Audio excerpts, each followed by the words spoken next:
புதியதாக பால் பண்ணை தொடங்க இருக்கக்கூடிய தமிழக முன்னாள் பாரதிய ஜனதா கட்சி தலைவரான அண்ணாமலை அரசியலை விட்டே ஒதுங்கப் போவதாக பரவலான செய்திகளானது வெளிவந்து கொண்டிருக்கிறது.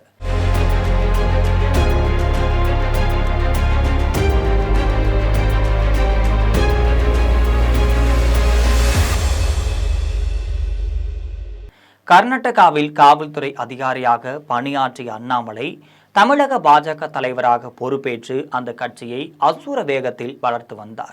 தமிழகத்தில் பாஜகவின் வாக்கு வங்கி அதிகரித்த அதே சமயம் முன்னாள் முதலமைச்சர் ஜெயலலிதா குறித்து அண்ணாமலை தெரிவித்த கருத்தால் அதிமுக கூட்டணி உடைந்திருக்கிறது. இந்த நிலையில தான் தற்பொழுது நயினார் நாகேந்திரன் தலைமையில தமிழக பாஜக கட்சி செயல்பட்டு வருது. சமீப காலமாகவே பாரதிய ஜனதா கட்சிக்கு ஆதரவாக குரல் கொடுத்து வரும் அண்ணாமலைக்கு இன்னமுமே பதவி எதுவுமே வழங்கப்படவில்லை. இந்த நிலையில தான் அவர் கோவை அருகே ஏராளமான அளவுல நிலம் வாங்கியதாக குற்றச்சாட்டு எழுந்திருக்கு. இது தொடர்பாக அவர் அறிக்கையும் ஒன்றை வெளியிட்டிருக்காரு. அந்த அறிக்கையில பாத்தீங்கன்னா, நான் இயற்கை விவசாயத்தின் மீது ஆர்வம் கொண்டவன். எனது விவசாய தேவைக்காக கடந்த ஜூலை மாதம் 12ஆம் தேதி விவசாய நிலம் வாங்கி இருப்பது உண்மைதான். அந்த நிலம் என்னுடையது மற்றும் என் மனைவியின் சேமிப்பு மற்றும் கடன் ஆகியவற்றை பயன்படுத்தி வாங்கியிருக்கிறேன் என்றும் சொல்லியிருந்தார். வங்கி மூலம் வாங்கிய கடனுக்காக மாதந்தோறும் வட்டியும் செலுத்திட்டு வருவதாகவும் சொல்லியிருக்காரு. கோவையில் இருக்கக்கூடிய காலப்பட்டியில் இந்த நிலமானது இருக்கிறது என்றும் தனது மனைவி அகிலாவிற்கு பவர் ஆஃப் அட்டானி வழங்கியிருப்பதாகவும் அண்ணாமலை தெரிவிச்சிருக்காரு. மேலும் நான் மத்திய அரசு திட்டத்தின் கீழ் ஒரு பால் பண்ணை அமைப்பதற்காக கடனுக்கு விண்ணப்பித்திருக்கிறேன் என்றும் அண்ணாமலை சொல்லியிருக்கிறார்.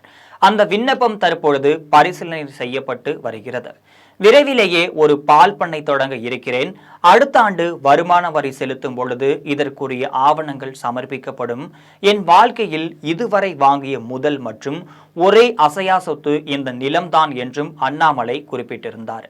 இதற்கிடையே சமீப காலமாக அவர் பாரதிய ஜனதா கட்சியின் ஆலோசனை கூட்டங்களில் புறக்கணிச்சிட்டே வந்தார். டெல்லியில் நடைபெற்ற பாரதிய ஜனதா கட்சியின் முக்கிய ஆலோசனை கூட்டத்தில் நயினார் நாகேந்திரன் உட்பட அனைவருமே கலந்து கொண்டார்கள். ஆனால் அண்ணாமலை கலந்து கொள்ளவில்லைன்னு சொல்லப்படுது.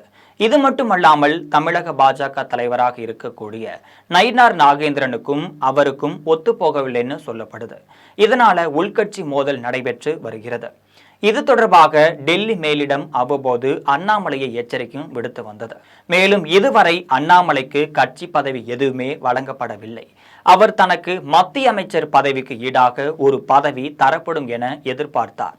ஆனால் அவருக்கு எந்த பதவியுமே வழங்கப்படவில்லை.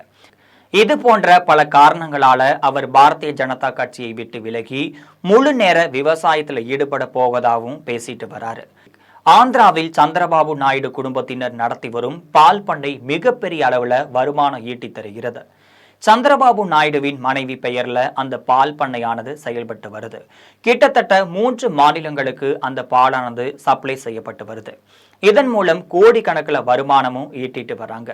தற்பொழுது அதே பானையில தான் தனது மனைவி பெயர்ல பால் பண்ணை தொடங்க இருக்காரு அண்ணாமலை அவர்கள். இதன் மூலமா கோடிக்கணக்கில் வருமானம் ஈட்ட முடியும் என்பது அவரது கணக்காகவே இருக்கிறது.